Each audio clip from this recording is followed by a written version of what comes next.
Welcome back to Barcelona Planet. Welcome back to no video. And today, guys, Barça in demolition mode, destroying Betis 5-1 with another exhibition of Lamine Yamal, Hansi Flick, Raphinha, not Lewandowski. Today he was in the bench. He didn't play, but man, oh boy, this team is an unstoppable rocket, going for the titles, going through onto the quarterfinals of the Copa del Rey. Football Club Barcelona 5, Betis 1. What a game, baby. What a game with a different lineup here with Iñaki Peña, Ronald Araujo, Gerard Martin, Cubarsí, Kounde there in the defense with, of course, Gerard Martin and Ronald Araujo as novelties, giving some rest to Alejandro Valdez. Tonight he didn't play. Gerard Martin played pretty well, pretty solid. I liked him. Araujo, my friend, I give him a 9 today. He played exceptionally well. He was subbed around minute 70.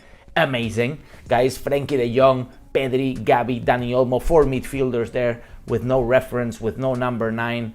And that created a lot of instability with an opener from Gavi, Jules Kounde scoring the second one. Then we had Raphinha, and then we had another one from Ferran Torres, who came on as a sub. And to finish it off, to put the candy, to put the cherry on the cake, Lamine Yamal with a goal. But Barcelona not only scored 5 goals, they ruled them out 3 goals for very, very close offsides, guys. I must say that this offside rule is a little bit of a joke, but it happens, guys. And in fact, let me show you the videos, let me show you the goals, because the game, in fact, started with how can you call it? Let's call it the corridor of fame. Basically, because Barcelona won the Spanish Super Cup, the Real Betis awarded the players with this little moment. It was great. The game started really nice for Football Club Barcelona with an opener in the minute 2.5 from Gavi. There you go, great goal. I honestly think that some of the best news that could have happened to Barcelona is the fact that Gavi is back on his prime. Gavi's back there. In fact, I really like the new Gavi. It's pretty much the same old Gavi, and probably some of the best news. But we could see today the fact that Betis was struggling to defend, the fact that we had 4 midfielders, and the fact that Dani Olmo was there. Then you have Gavi, then you have Pedri. By the way, let me talk a little bit about Pedri. Coming back to the lineup here, Pedri is probably, to me, the second best player on the pitch after Lamine Yamal, which today, guys, let me just say a word about Lamine Yamal. Lamine Yamal tonight reminded me again to Leo Messi. He has things of Messi. He has things of Messi, guys. He's 17 years old. Can you believe he's 17 years old? Guys, Messi, when 17 years old, he was nowhere near the level of Lamine Yamal now. It's unreal, guys. By the way, smash the likes for Lamine Yamal, smash the likes for Pedri, smash the likes for another manita that we did tonight against Betis, advancing into the quarterfinals. By the way, Gavi didn't celebrate the goal because, if you didn't know already, well, Gavi was raised in his early years of a footballer in the academy of Betis. Therefore, he didn't celebrate the goal. Special moment for him, I guess. We moved on, guys. 20 minutes later, we had the second goal. This time from Jules Kounde, guys, who is probably the best right back in La Liga right now and top 3 right backs in the world. Guys, what a tremendous level of Jules Kounde. He improved so much his attack. He improved so much his overall performance as a right back. Of course, we know that his defense is incredible. He was one of the best center backs in La Liga when we signed him from Sevilla. But of course, getting relegated into the right back position, I think the guy just been improving, and to not be a natural right back, he's doing the job perfectly nice to overlap Lamine Yamal. While Lamine Yamal stays wide, he can go in, and it's just a tremendous job. And the fact that he can score, guys. By the way, he scored a couple goals, and we will see it later because I will show you all the goals. But it was disallowed for like literally a millimeter that they disallowed the goal. Here's the second goal. This is the second goal. He's doing exceptionally well. He's like a little knife into the attack, and you see what I'm talking about, overlapping Lamine Yamal, right? There he goes, he overlaps Lamine Yamal. The pass was half a second late, and literally was a very similar goal to his first goal. But this goal ruled offside for this, guys. And give me the permission to zoom in a bit, because is this offside? Can we call this offside, guys? Is this rule literally, I don't know, does it make sense? By the way, we have to understand that these little, this is a 3D reference of the player, but the 3D reference, guys, doesn't discriminate the actual height of the player. Okay, so all these 3D mannequins here, they're exactly the same in height, they're exactly the same in width, they're exactly the same length of the legs, length of the foot, you know, so it's impossible to really replicate. And when it comes to this, I think it's just so dumb to call it offside, because really you cannot even tell if it's offside or not. And this is the other image where they were saying this is the fact where he is offside. But anyways, this is a story that we cannot change. The rule is the rule. If there is a little bit offside, then it is offside. But again, all these mannequins are exactly the same, and they don't really replicate the height or the width and the measures of the players. But the game kept on. Barcelona was in a demolisher mode. Barcelona is in another level. And yet, by the way, this is probably the feat that they were calculating on Kounde. But anyways, moving on, guys.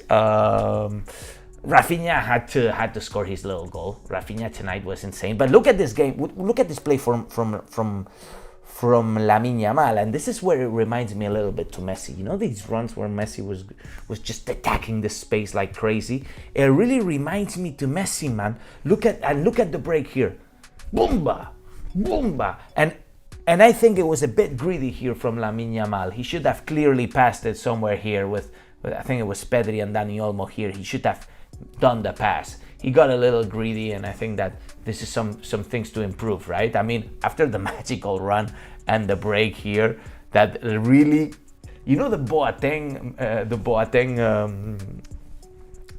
of Messi on Boateng, where he like literally breaks his waist. It's pretty much the same. Look at it, boom. it's pretty much the same, but.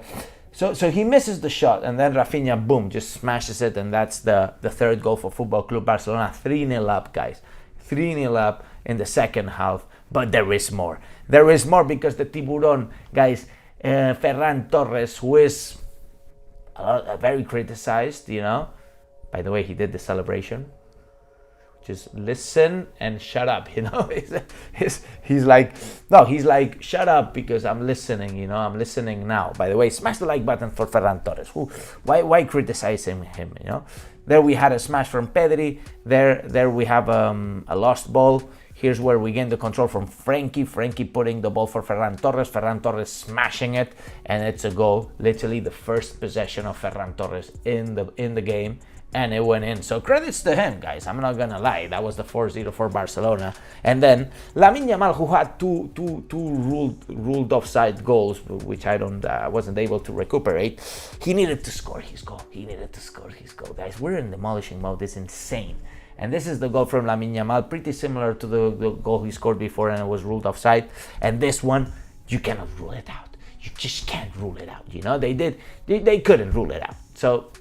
At the end of the day, guys, a spectacular game again, demolishing from Hansi Flick. I think we're seeing a recovery of this team that hopefully can last until the end of the league. Because one great thing of Hansi Flick is we started very well. The game is so aggressive that possibly the players get tired. By the way, this is what I feel when I see Lamine Yamal play.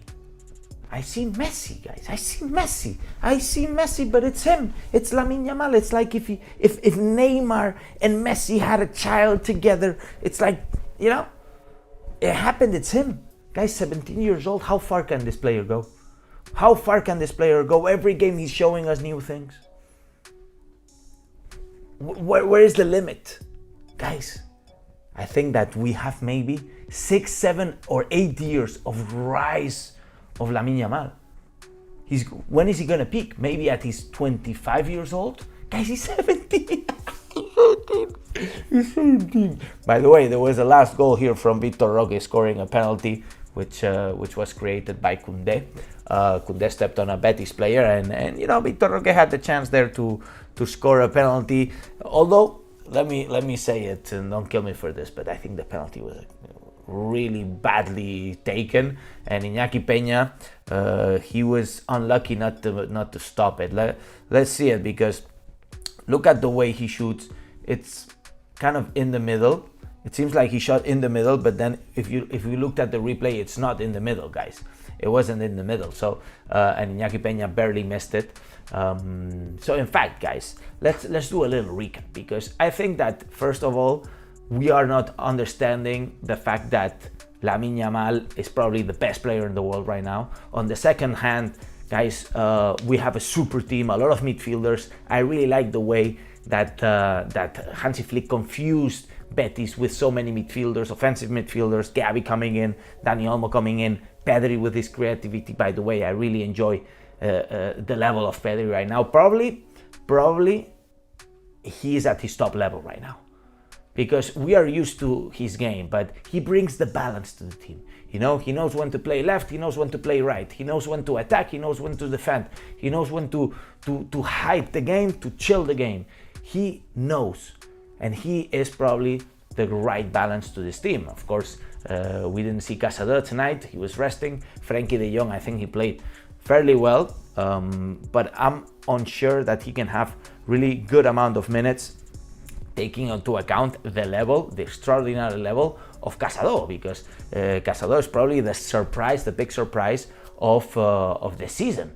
We would have never expected, guys, the level from Casador 5 months ago. By the way, let me know where you guys are tuning in from. Let's do a quick Q&A. I always enjoy these. I see Walid, I see Joe, I see MP7, I see Richard, I see Paul S29, I see Tushara says Raphinha scored his 20th goal tonight, and it's only January. I'm telling you guys, Barcelona is at such a level that we are so unlucky we had a bad month of November and a bad month of December, because otherwise we would be demolishing La Liga right now. And let me tell you, La Liga is not over. La Liga is not over. I'm a little concerned in terms of Atletico Madrid. They're pretty solid, and they play this kind of anti-football game where they win 1-0, etc. And I don't know how many points they're going to lose. I think Barcelona, if it stays like this, we can win 100 points, like not 100 points, but don't get me wrong, like we can have good streaks of wins that can certainly make us fight for the title. And on the other hand, guys, the Champions League is very well alive. I think that we're going to have a good chance for the Champions League, of course, taking into account it's a very difficult tournament. But Barcelona have proven that in big nights, there are big performances. And this is essential for the Champions League, because it's all about big nights, really. One bad game and you're out for the Champions League. Okay, so we see Shane saying he's from Canada, my G from Canada. Thomas Wall says from Norway, Viscal Barça. 10 goals in 3 days is mad. Hansi Flick Barça, It is the heritage of Hansi Flick. Chushara says, when it comes to these very close offside goals, they should stand by the on-field decision. Ruling goals offside like this by millimeters looks really bad on the technology and the VAR panel. Absolutely. I absolutely agree with you. The thing is, when do you really judge it by the on-field decision and the VAR? That's the problem. That's where that's where the issue lays, right? By the way, everybody smash the like button. We have 130 people watching on the stream and only 46 likes. Come on, everybody, smash the likes. MP7 says we have very good chance for all trophies, but we must be fit. Absolutely. And this is probably one of the keys. Thanks, MP7, for the comment, because at the end of the day, what I believe is that the fact that our team crashed during November and December, and now that we're pumping again, is that because we were so tired. It was so tired, you know, we have so many games, we were so tired. Then the holidays came on, you know, players were resting, players went on Christmas, etc. And players were able to breathe again, you know, and now, boom, we have the highest level again, exactly the same level we had at the beginning of the season. Therefore, it makes sense. It makes sense. It really makes sense. By the way, my G from Barbados, thank you. I'm from Georgia. Smash the likes, everybody. Pedri is the best, says Andreas. Honestly, I think that we're not giving too much credit to players like Kounde, players like Pedri, players like Casado, and we're only focusing on Lamine Yamal. But of course, Lamine Yamal. Guys, Lamine Yamal, best player in the world right now. Yes or no? Let me know. Yes or no? It's a simple question. Yes. No. Lamine, yes, top, Ballon d'Or. Guys, Vinicius Ballon d'Or was such a joke. Come on. You know, the guy is still crying about Ballon d'Or. Look at the stats. Let's look at the stats. One day we'll look at the stats. Guys, Lamine Yamal is demolishing Vinicius. What's the argument? Vinicius is not even, he's not even the best player in Brazil. It's Raphinha. Absolutely. I see a lot of yeses. I see Adrian saying, do you know when we will return to our Camp Nou? Well, they're thinking about April. There's a video incoming for this. So guys, I will shut it down. Thank you everybody for joining. Make sure to smash the likes. What a great night to enjoy. What a great Wednesday night coming into the Thursday, coming into the Friday. By the way, we will see what other teams do. But certainly we are in the quarterfinals. What's it called when they put the balls? Forgot, man. Oh my god. So yeah. So basically, we're gonna have another sorteo. What's it called? What's the sorteo in English, man? Come on. It can't be that this is dumb. Let me look it up because oh my god, I'm having a little lapsus. Not lottery, a draw. Oh my god, I forgot. So basically, there's a quarterfinals draw. Okay, so I read some comments of some people saying, "Oh, there's already games ahead that are already planned." No, there's gonna be another draw, the quarterfinals draw, which is on the 20th of January, guys. So we'll have to wait for that to see who we're gonna face in the quarterfinals. It could be indeed Real Madrid if they do qualify. So make sure to smash the likes, everybody. Enjoy the night, enjoy the victory, enjoy the momentum. Make sure to rest well, make sure to stay healthy. And now, and as I always say, Visca el Barça, Visca Catalunya, and see you in the next video. Vamos Barça!